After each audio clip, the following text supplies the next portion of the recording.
Train के AC compartment में मेरे सामने की सीट पर बैठी लड़की ने मुझसे पूछा, हेलो, क्या आपके पास इस मोबाइल की सिम निकालने की पिन है? उसने अपने बैग से एक फ़ोन निकाला। वह नया सिम कार्ड उसमें डालना चाहती थी, लेकिन सिम स्लॉट खोलने के लिए पिन की ज़रूरत पड़ती है जो उसके पास नहीं थी। मैंने हाँ में गर्दन हिलाई और अपने क्रॉस बैग से पिन निकालकर लड़की को दे दी। लड़की ने थैंक्स कहते हुए पिन ले ली और सिम डालकर पिन मुझे वापस कर दी। थोड़ी देर बाद वो फिर से इधर उधर ताकने लगी। मुझसे रहा नहीं गया। मैंने पूछ लिया, कोई परेशानी? वो बोली, सिम स्टार्ट नहीं हो रही है। मैंने मोबाइल मांगा, उसने दिया। मैंने उसे कहा कि सिम अभी एक्टिवेट नहीं हुई है, थोड़ी देर में हो जाएगी। एक्टिव होने के बाद आईडी वेरिफिकेशन होगा, इसके बाद आप इसे इस्तेमाल कर सकेंगी। लड़की ने पूछा, आईडी वेरिफिकेशन क्यों? मैंने कहा, आजकल सिम वेरिफिकेशन के बाद एक्टिव होती है। जिस नाम से ये सिम उठाई गई है उसका ब्यौरा पूछा जाएगा, बता देना। लड़की बुदबुदाई, ओह। मैंने दिलासा देते हुए कहा, इसमें परेशानी की कोई बात नहीं। वो अपने एक हाथ से दूसरा हाथ दबाती रही, मानो किसी परेशानी में हो। मैंने फिर विनम्रता से कहा, आपको कहीं कॉल करना हो तो मेरा मोबाइल इस्तेमाल कर लीजिए। लड़की ने कहा, जी फ़िलहाल नहीं, थैंक्स, लेकिन ये सिम किस नाम से खरीदी गई है मुझे नहीं पता।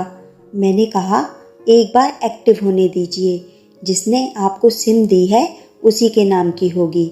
उसने कहा, ओके, कोशिश करते हैं। मैंने पूछा, आपका स्टेशन कहाँ है?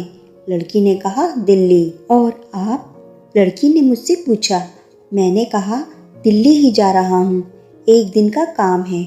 आप दिल्ली में रहती हैं या? लड़की बोली, नहीं नहीं, दिल्ली में मेरा कोई काम नहीं, ना ही मेरा घर है वहाँ। तो मैंने उत्सुकतावश पूछा। वो बोली, दरअसल ये दूसरी ट्रेन है जिसमें आज मैं हूँ और दिल्ली से तीसरी गाड़ी पकड़नी है, फिर हमेशा के लिए आज़ाद। आज़ाद? लेकिन किस तरह की कैद से? मुझे फिर जिज्ञासा हुई, किस कैद में थी ये कमसिन अल्हड़ सी लड़की?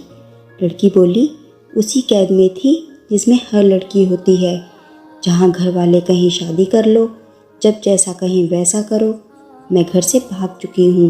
मुझे ताज्जुब हुआ, मगर अपने ताज्जुब को छुपाते हुए मैंने हंसते हुए पूछा, अकेली भाग रही हैं आप? आपके साथ कोई नज़र नहीं आ रहा? वो बोली, अकेली नहीं, साथ में है कोई। कौन? मेरे प्रश्न खत्म नहीं हो रहे थे। दिल्ली से एक और ट्रेन पकड़ूंगी, फिर अगले स्टेशन पर वो जनाब मिलेंगे और उसके बाद हम किसी को नहीं मिलेंगे। ओह, तो ये प्यार का मामला है? उसने कहा, जी। मैंने उसे बताया कि मैंने भी लव मैरिज की है। ये बात सुनकर वो खुश हुई, बोली, वाओ, कैसे, कब? लव मैरिज की बात सुनकर वो मुझसे बात करने में रुचि लेने लगी। मैंने कहा, कब, कैसे, कहाँ, वो मैं बाद में बताऊँगा, पहले आप बताओ, आपके घर में कौन कौन है? उसने होशियारी बरतते हुए कहा, वो मैं आपको क्यों बताऊं? मेरे घर में कोई भी हो सकता है। मेरे पापा, माँ, भाई बहन, या हो सकता है भाई ना हो, सिर्फ बहनें हों, या ये भी हो सकता है कि बहनें ना हो और दो चार गुस्सा करने वाले बड़े भाई हों। मतलब मैं आपका नाम भी नहीं पूछ सकता? मैंने काउंटर मारा। वो बोली, कुछ भी नाम हो सकता है मेरा, टीना, मीना, रीना, कुछ भी।